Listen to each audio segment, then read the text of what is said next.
Orang-orang Eropa datang ke sini untuk mencari apa yang tidak mereka punya. Karet, kopi, pala, cengkeh, tembakau untuk pabrik-pabrik mereka. Mereka juga mencari pelabuhan-pelabuhan hangat untuk mengambil hasil kita sepanjang tahun. Sejak Pangeran Diponegoro, lebih dari 70 tahun, kita tidak memiliki seorang pemimpin.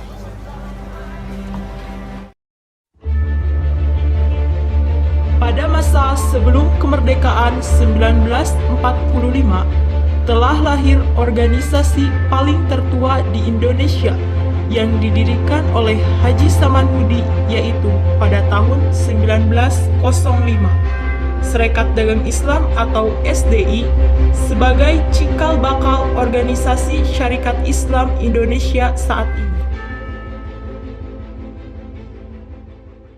Kiai Haji Samanhudi adalah pendiri Sarekat Dagang Islam, sebuah organisasi yang awalnya merupakan wadah bagi para pengusaha batik di Surakarta. Pergerakan Syarikat Islam lahir melalui suatu embrional yang cukup panjang dengan ditandai lahirnya organisasi yang bernama Syarikat Dagang Islam.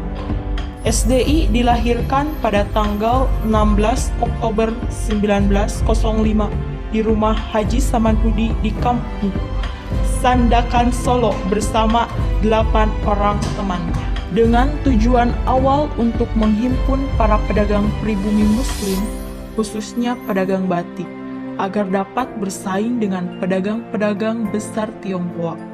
Pada saat itu, pedagang-pedagang keturunan Tionghoa tersebut telah lebih maju usahanya dan memiliki hak dan status yang lebih tinggi daripada penduduk Hindia Belanda lainnya. Kebijakan yang sengaja diciptakan oleh pemerintah Hindia Belanda tersebut kemudian menimbulkan perubahan sosial karena timbulnya kesadaran di antara kaum pribumi yang biasa disebut sebagai inlanders. SDI merupakan organisasi ekonomi yang berdasarkan pada agama Islam dan perekonomian rakyat sebagai dasar penggerakannya. Di bawah pimpinan Haji Samanhudi, perkumpulan ini berkembang pesat hingga menjadi perkumpulan yang berpengaruh. R.M. Tirto Adisuryo pada tahun 1909 mendirikan Sarekat Dagang Islamiyah di Batavia. Pada tahun 1910, Tirto Adisuryo mendirikan lagi organisasi semacam itu di Buintenzorg. Demikian pula di Surabaya, Pos Cokro Aminoto mendirikan organisasi serupa tahun 1912. Cokro Aminoto masuk SI bersama Hasan Ali Surati, seorang keturunan Hindia, yang kelak kemudian memegang keuangan surat kabar SI, utusan Hindia.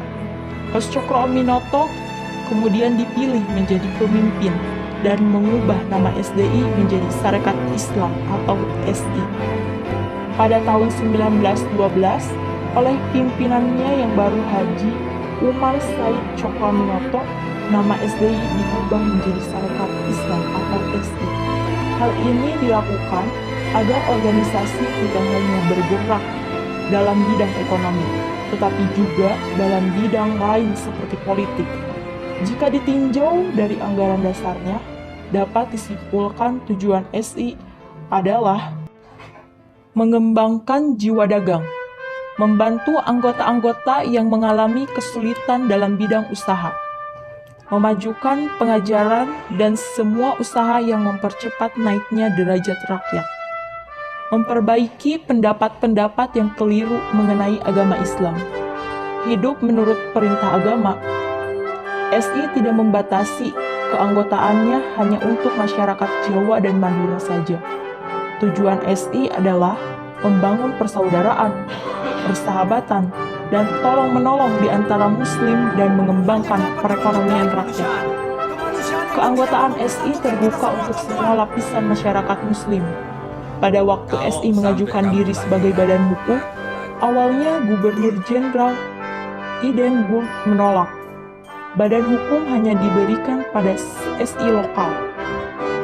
Walaupun dalam anggaran dasarnya tidak terlihat adanya unsur politik, tetapi dalam kegiatannya SI menaruh perhatian besar terhadap unsur-unsur politik dan menentang ketidakadilan serta penindasan yang dilakukan oleh pemerintah kolonial. SI memiliki jumlah anggota yang banyak sehingga menimbulkan kekhawatiran pemerintah Belanda. Seiring dengan perubahan waktu, akhirnya SI Pusat diberi pengakuan sebagai badan hukum pada bulan Maret tahun 1916. Setelah pemerintahan memperolehkan berdirinya partai politik, SI berubah menjadi partai politik dan mengirimkan wakilnya ke Polsrat pada tahun 1917, yaitu Hos-Cokro Aminoto. Sedangkan Abdul Muiz yang juga bergabung dalam CSI menjadi anggota Polsrat atas namanya sendiri, berdasarkan ketokohan dan bukan mewakili sentral SI. Sebagaimana halnya Hos-Cokro Aminoto yang menjadi tokoh terdepan dalam sentral Sarekat Islam.